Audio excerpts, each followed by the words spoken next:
After the inauguration in 1993, the Clintons fired the White House Travel Office employees, allowing their wealthy Hollywood friends to take over the lucrative travel business. This led to investigations by the FBI, DOJ, GAO, Oversight Committee, and the Whitewater Independent Counsel. The Clintons claimed the firings were due to financial misdeeds, but the employees were cleared on all counts. Hillary Clinton allegedly played a central role in the firings, yet in her sworn testimony, she claimed she was not involved. The independent counsel found this to be factually inaccurate and that she made factually false statements. The Clintons were forced to remove their friends and reinstate the previous employees. Vince Foster, the longtime friend and companion of Hillary Clinton, was significantly involved in several Clinton scandals. Due to the strange circumstances surrounding his death in 1993, an investigation ensued. Before the police arrived, Clinton staffers illegally removed boxes of documents on Whitewater and presumably Travelgate and other sensitive issues. President Clinton put his wife in charge of the most expensive program in the country. There was a national outrage that the unelected, unqualified First Lady was going to design America's healthcare system. In a 1993 interview, Hillary Clinton admitted, "I am not an expert on healthcare. I'm not somebody who has studied it." Hillary Clinton kept the Presidential Task Force on National Healthcare Reform shrouded in such secrecy that a federal judge threatened to hold the administration in contempt. 2 years later, the healthcare plan was a 1,342-page nightmare, including gatekeepers, health alliances, purchasing cooperatives, new and higher taxes, and restrictions on choosing doctors. Physicians, hospitals, large and small businesses, insurance companies, Democrats, Republicans, and the general public rejected the program, and it failed disastrously. The General Accounting Office put a price tag of $32 million on Hillary Clinton's healthcare fiasco. For dishonesty, Hillary Clinton and others were fined $450,000. Court costs to taxpayers were $725,000.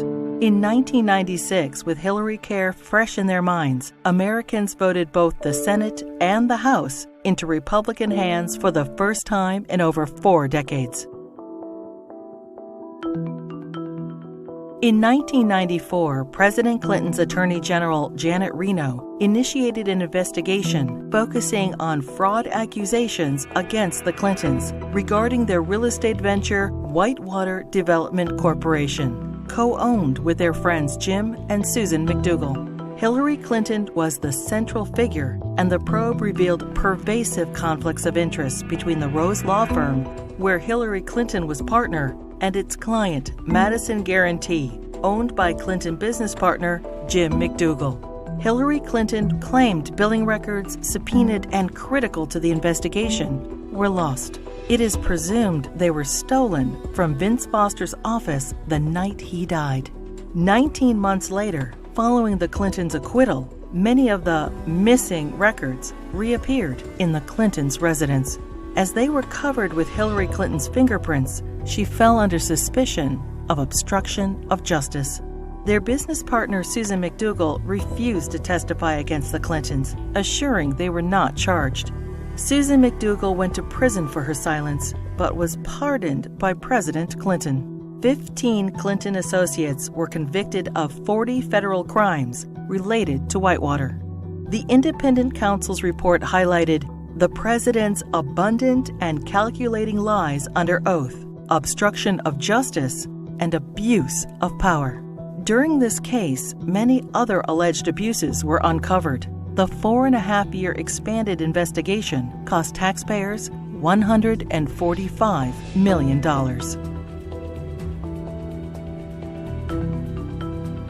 Hillary Clinton's trades in cattle futures raised suspicions of improprieties as her very first trade of $5,000 quickly turned into over $490,000. She refused to release her tax returns for the years in question. Hillary Clinton insisted that she made all the investment decisions herself, The investigation proved her trades were actually placed by her friend James Blair through the brokerage firm Refco. James Blair was outside counsel for Tyson Foods, the largest employer in Arkansas, which is state regulated.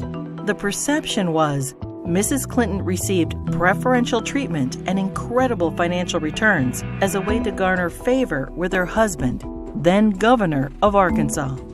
Refco was investigated and paid the largest fines in the history of the exchange.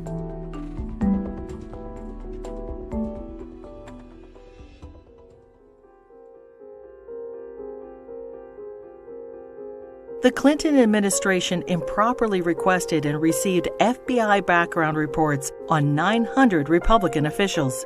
Hillary Clinton allegedly initiated the request to add data to her enemies list, leading to 3 separate investigations in 1996. In testimony, the White House Personnel Security Director refused to name Hillary Clinton as the source of the request, and he was forced to resign. Hillary Clinton claimed she was guiltless and was called a congenital liar in the New York Times. The fund was established so individuals or companies hoping to garner favor with the president could help pay the Clintons' endless legal bills.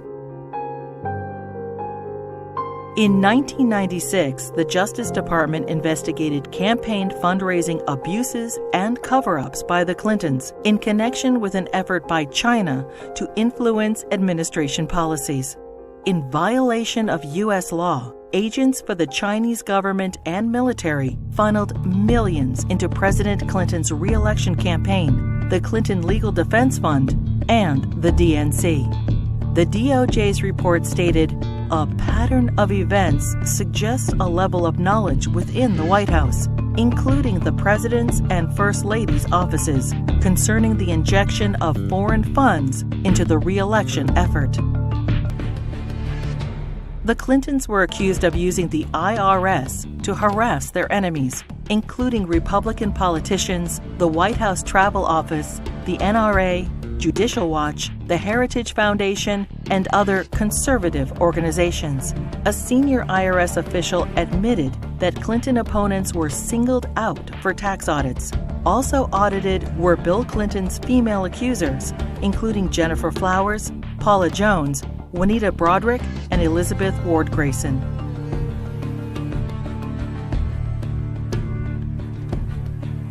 As he was leaving office in January 2001, President Clinton pardoned 450 people for crimes ranging from cocaine trafficking to kidnapping and terrorism.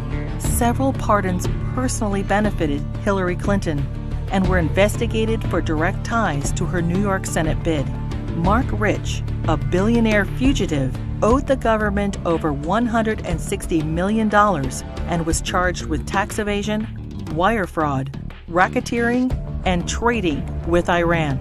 Rich's ex-wife, Denise Rich, a close friend of the Clintons, donated over $600,000 to the Clinton Presidential Library just prior to the pardon. Mrs. Rich also gave $14,000 to the Clinton Legal Defense Fund and $135,000 to Hillary Clinton's Senate campaign. The New Square Four were elders of a Republican voting Hasidic community convicted of defrauding the government of millions of dollars. Candidate Clinton met with their grand rabbi. Hillary Clinton received their votes, and the New Square Four received their pardons. Hillary Clinton claimed, "I did not play any role whatsoever in the pardons." Hillary Clinton's brother, lawyer Hugh Rodham, charged high fees to use his family influence to obtain presidential pardons. Carlos Vignali, a Los Angeles drug lord, paid Rodham over $500,000, and his sentence for cocaine trafficking was commuted. Almond Braswell, a scam artist, paid Rodham over $250,000 and was pardoned for defrauding senior citizens of millions of dollars. Fighting for Puerto Rican independence, the FALN exploded 138 bombs in New York City, Chicago, and Puerto Rico. During a 10-year reign of terror, 13 innocent people were killed and over 80 were maimed. New York City Councilman Jose Rivera met with Hillary Clinton proposing pardons for FALN members in return for Puerto Rican support in her Senate race.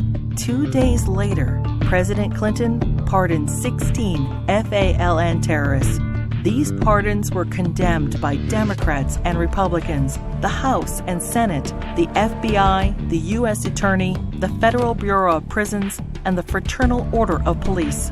Another probe into Clinton wrongdoing ensued.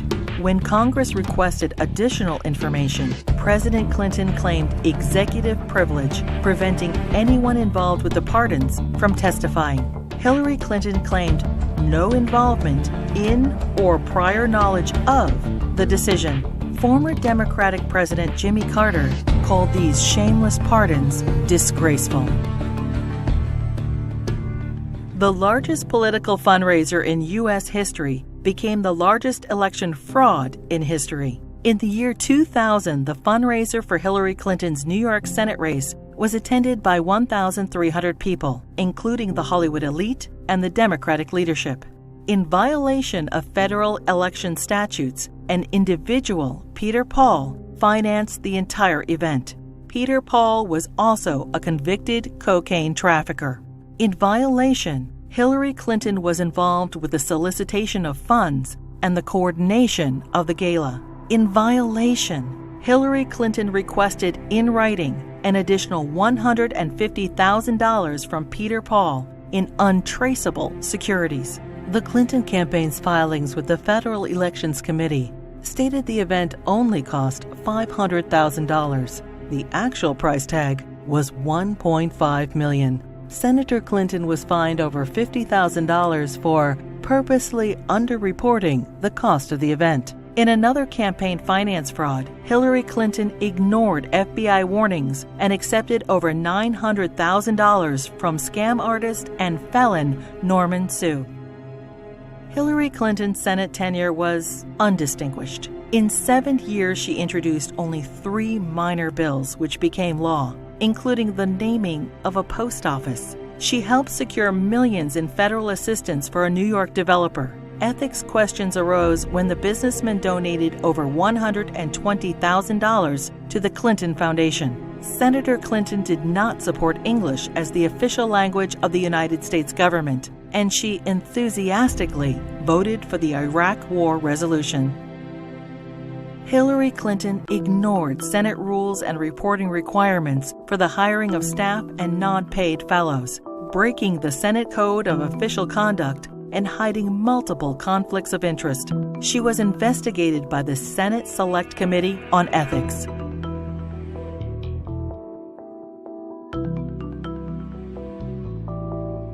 Hillary Clinton's long history of campaign finance abuses continued. Jeffrey Thompson and other fundraising bundlers for her failed 2008 presidential campaign pled guilty to conspiracy and campaign finance law violations. In the primaries, Democrats nominated the little-known junior Senator Obama over the well-known, scandal-ridden Hillary Clinton. In 2009, President Obama nominated Hillary Clinton as Secretary of State. In 2014, the State Department spokesperson was asked to identify one tangible achievement from Hillary Clinton's 4 years as Secretary of State. She responded, "I am certain those who were here at the time, who worked hard on that effort, could point out one." Secretary Clinton's tenure had no signature doctrine or diplomatic breakthrough. It was, however, 4 more years of scandals. The Clinton State Department wasted $80 million on a U.S. consulate in northern Afghanistan, which will never be completed. Under Clinton's name, the Foreign Service gathered details on foreign diplomats, our allies and officials of the UN, including internet usernames, email addresses, credit card numbers, fingerprints, frequent flyer account numbers, and work schedules. The Clinton State Department lost approximately $6 billion due to improper filing of contracts. The FBI, CIA, and the DOJ requested that Boko Haram be designated as a terrorist group so the agencies could pursue them. Secretary Clinton declined, and the group continued its reign of terror, including the kidnapping of 300 schoolgirls in Nigeria. A special investigator for the State Department claims probes into illegal acts by the Diplomatic Security Service and ambassadors were influenced, manipulated, or simply called off under Hillary Clinton. These include sexual assaults by State Department security officials in Beirut, endemic engagement of prostitutes by Hillary Clinton's security detail, drug use by State Department contractors in Baghdad, solicitation of child male prostitutes by U.S. ambassador to Belgium. Secretary Clinton's spokesperson claimed Hillary Clinton had no knowledge of any of the scandals in her State Department. We learned of it from the media and don't know anything beyond what's been reported.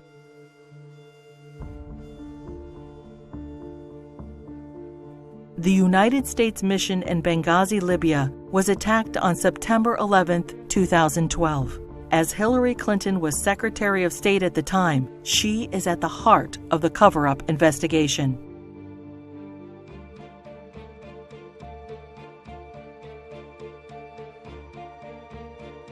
When she finally testified to Congress 4 months after the attack, she famously stated, "The fact is we had 4 dead Americans. Was it because of a protest? Or was it because guys out for a walk one night who decided they'd go kill some Americans? What difference at this point does it make?"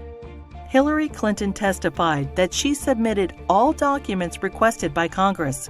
20 months later, and only through a Freedom of Information Act request, 41 new documents were released, including changes to Ambassador Susan Rice's talking points. More documents are still being withheld.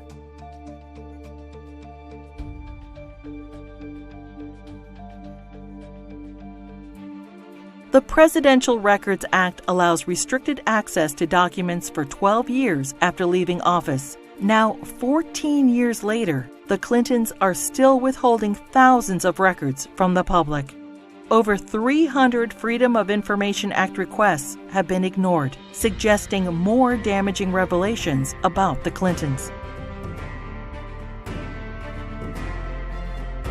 It is difficult to separate the Clintons' personal and political financial ventures from those of the Clinton Foundation. The New York Times expose on the Clinton Foundation details moral and fiscal chaos, shameless fundraising, and calls it mired in conflicts of interest. Run by old Clinton friends, it has been grossly mismanaged and, despite enormous donations, ran multi-million-dollar deficits. Already rife with conflicts of interest, the foundation's offices are now shared by the Hillary Clinton presidential campaign. Americans can give $2,300 to presidential candidates, but there are no limits on donations to foundations. Hillary Clinton cannot legally accept campaign donations from foreigners, but no restrictions apply to foundations. Secretary of State Clinton traveled to Moscow and pressed the Russian government to purchase planes from Boeing. 2 months later, contract in hand, Boeing donated $900,000 to the Clinton Foundation. The foundation's support from foreign interests hoping to influence U.S. policy is of grave concern. Foreign donations to the foundation increased by 70% when Hillary Clinton ran for president in 2008.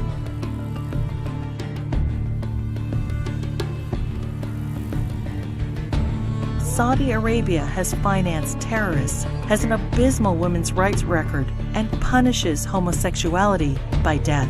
And yet, the Kingdom of Saudi Arabia is one of the largest supporters of the Clinton Foundation.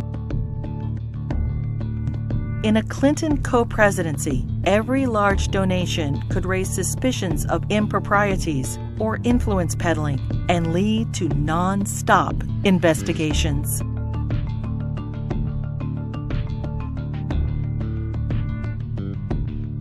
Many qualified and deserving politicians, Democrat and Republican, women and men, are waiting to lead this country.